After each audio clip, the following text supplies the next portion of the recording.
भगवान पहले बताते हैं कि मैं ही संपूर्ण जगत की उत्पत्ति का कारण हूँ। मैं पुरुष हूँ। प्रकृति के साथ समागम के बाद हर एक प्राणी का जन्म होता है। मैं सबका पिता हूँ। मैं तुम्हारा पिता हूँ। नमस्कार मित्रों, स्वागत है आप सभी का श्री महाभारत के इस कथानक में। और हम श्री महाभारत के भीष्म पर्व में हम भगवत गीता का पाठन कर रहे हैं। और आज जो अध्याय हम पढ़ने जा रहे हैं, अध्याय बहुत छोटा सा है, 14वां अध्याय है, लेकिन जो इसका जो मर्म निकलता है ना, कंक्लूजन है ना, बहुत सैलिएंट है।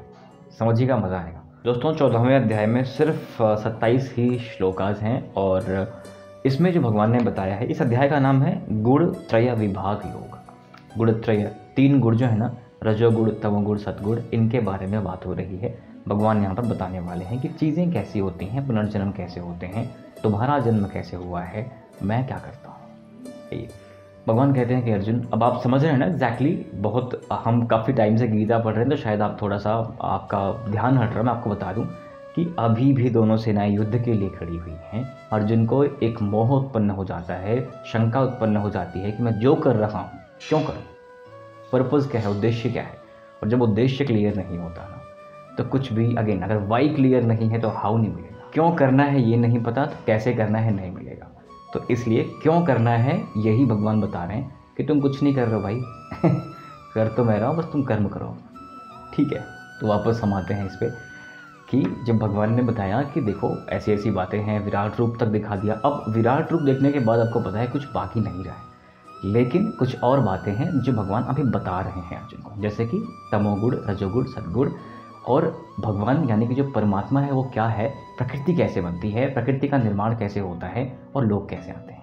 तो आप ये तो जानते हैं कि पहले हम देख चुके हैं, पढ़ चुके हैं, समझ चुके हैं कि कर्मों के आधार पर पुनर्जन्म होता है।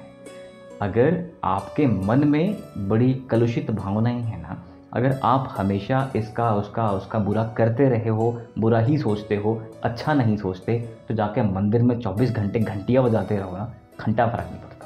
कर्म है ना, इंटेंशंस आपकी कैसी हैं, भावनाएं कैसी हैं, भाव क्या है, मानवता है या नहीं है, ये सारी बातें हम पढ़ चुके हैं, ये मैं नहीं बोल रहा। तो अगर आपके इंटेंशंस बड़े कमाल के हैं, प्योर हैं, कर्म आपने अच्छा किया है, तो आपका जो जन्म होगा, अगेन जन्म होना है नहीं होना है, ये सारी बातें कर्म पे ही निर्भर करती हैं। परमात्मा के तत्व को समझ के परमात्मा को जाना चाहते हो ना, तो वो वाले माध्यम भी यहाँ पे अवेलेबल हैं, कर सकते हो आप, करते हैं लोग। तो भगवान ने बताया कि देखो पार्थ, ये जो सृष्टि है ना, ये ऐसे ही नहीं होती।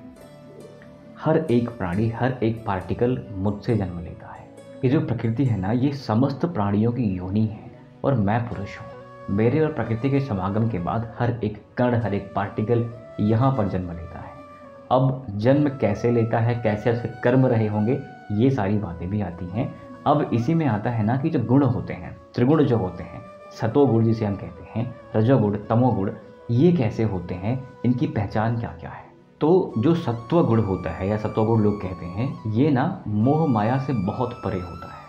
ये महामानव जो होते हैं वो सत्वगुण वाले होते हैं। और सत्वगुण वाले जो व्यक्ति होते हैं उनको आसक्ति नहीं होती, लगाव नहीं होता, सुखे दुखे समय कृत्वा लाभा लाभो जया जयो। तो ऐसी भावनाएं जो उत्पन्न हो जाती हैं, आप समझ जाएं, जब मनुष्य की या जब किसी प्राणी की मृत्यु होती है, अब उसके अंदर जो भाव चल रहा है, जो गुण है, अगर सत्व गुण है तो उसको स्वर्ग या मोक्ष मिल जाएगा। लेकिन अगर उसके अंदर जो मृत्यु का समय है, उस समय पर जो उसके अंदर गुण आया, जो विकार आया है, उसकी भावनाएं कुछ ऐसी हैं कि ये काश ये हो गया होता, काश वो हो गया होता, ये रह गया, वो रह गया। मोह माया में एकदम जो विलिप्त है ना, वो रजोगुण है। और जो तामस है, राक्षसी प्रवृत्ति का है, हमेशा उनका बुरा ही चाहता है, वो है ना, वो तमोगुण है बेसिकली। तो ये तीनों में अंतर है। जो सामान्य मानव होते हैं, जैसे मैं और आप हैं, हम सब शायद रजोगुण वाले हैं, राइट। अब जो महामानव होते हैं, जो इन सब परिकल्पनाओं को पार कर चुके हैं, इन बाधाओं को पार कर चुके हैं, इन्हें छोटी मोटी बातें परेशान नहीं करती, सुख दुख लाभ हानि जय पराजय परेशान नहीं करता, जो हमेशा परमात्मा में लीन रहते हैं, इस समाज का, इस सृष्टि का, इस प्रकृति के हर कण में परमात्मा को ढूंढते हैं, उस तत्व को समझते हैं, उसके निमित्त कार्य करते हैं, वो सत्वगुण वाले होते हैं। और बाकी जो लोग हैं तमोगुण वाले, हम श्योर आप समझ रहे होंगे, तमोगुण, तामसी, राक्षस प्रवृत्ति वाले लोगों को समझाने की ज़रूरत नहीं है, हर जगह मिल जाएंगे। हो सकता है कि हम और आप भी तमोगुण से ही लिप्त रहते हों, तमोगुण ही हमारे अंदर हो, हमेशा कुछ उल्टा पल्टा करने की इच्छा करते रहते हों। तो अब इसके अलग अलग पहचान भी हैं। जैसे अगर आप रजोगुण में चल रहे हो तो आपको आपके अंदर ऐसी भावनाएं आएंगी कि ये भी कर लिया जाए, वो भी कर लिया जाए, अरे यार ये रह गया। सारी संसारिक जो मोह माया की चीज़ें होती हैं वो आप करते हो।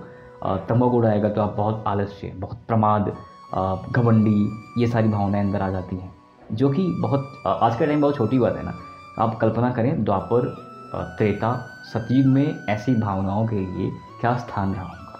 अगर कोई व्यक्ति प्रमादी है तो लोग उसको राक्षस बोलते रहे होंगे, राइट।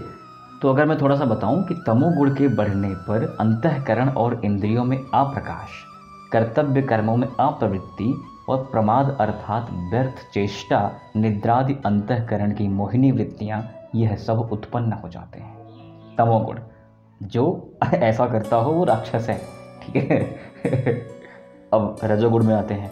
रजोगुण के बढ़ने पर लोभ, प्रवृत्ति, सांसारिक चेष्टा, सब प्रकार के कर्मों का स्वार्थ बुद्धि से आरंभ, अशांति, मन की चंचलता, विषय भोगों की लालसा, यह सब उत्पन्न होते हैं।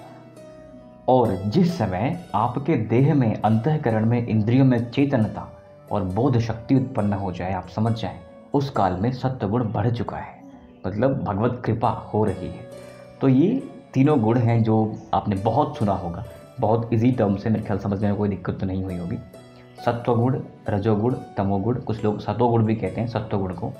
तो जब मृत्यु होती है ना, तो कौन कौन से गुण में मरने पे कैसा होता है। अगर आपके मनोदशा कुछ ऐसी है कि हमेशा राक्षसी प्रवृत्ति आ गई है, तमोगुण चल रहा है, तो फिर आप बहुत नीच योनि में जाओगे, कीट पतंगे बनोगे, ठीक है।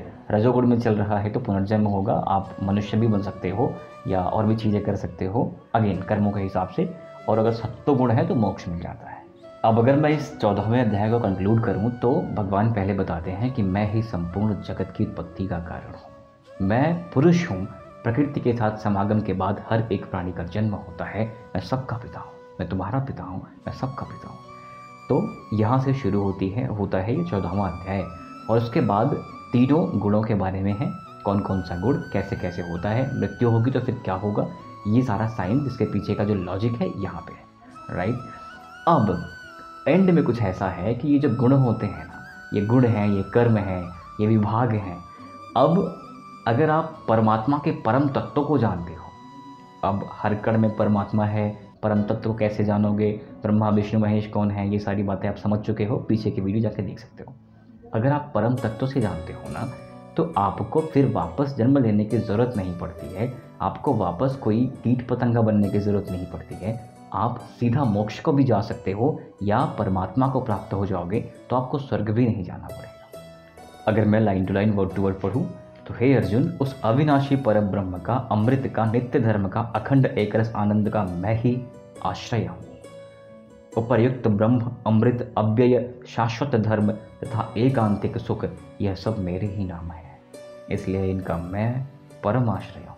तो मित्रों, ये था श्रीमद् भगवद गीता का 14वां अध्याय। मिलते हैं जल्द 15वें अध्याय में अगले हफ्ते। Thank you very much. जय हिंद।